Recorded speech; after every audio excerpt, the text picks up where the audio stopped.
It's time for an iPhone and iPad makeover. I'm Bridget Carey, and this is your CNET update.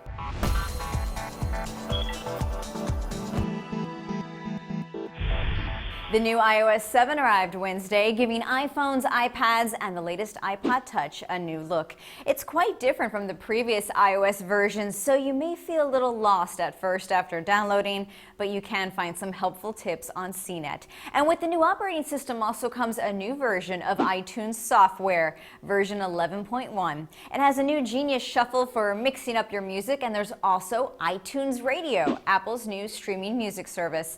Of course, right as iTunes Radio goes live, Pandora releases a major update to its iPad app, as if to say, hey guys, don't forget about me. Pandora's new app allows users to learn more about artists and share on social media. There's also a music feed with a timeline of your music preferences, including stations you created, and it got a fresh look with colors and icons to match the design of iOS 7. You'll start to see several apps give their icons a new paint job to match the aesthetics of Apple's new software.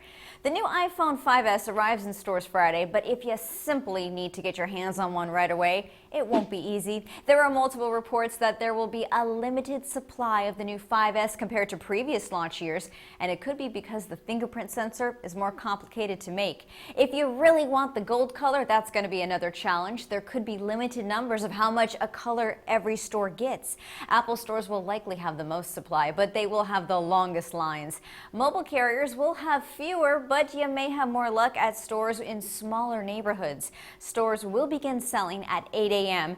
If you don't mind waiting just a few days, online orders begin at midnight Pacific, 3 a.m. Eastern on Friday. And if you're looking to pick up a brightly colored iPhone 5C, that should be much easier. You could probably get one by walking into a store later in the day. Be sure to check out the full review of both models now up at CNET.com. And looking ahead, there's already talk of the next iPads. Oh yes. Photos have been posted online of the iPad mini in the new space gray color that was introduced with the iPhone 5S. Apple also has space gray as an option for iPods. Apple is space graying all the things. And Apple isn't the only one with a new phone to talk about. Believe it or not, Blackberry still has some fight left. The company just introduced a new flagship phone called the Z30 with a slightly larger screen, better speakers, and improved battery life. There's no price or launch date yet. That's your tech news update, but you can get more details on these stories at cnet.com/update. From our studios in New York, I'm Bridget Carey.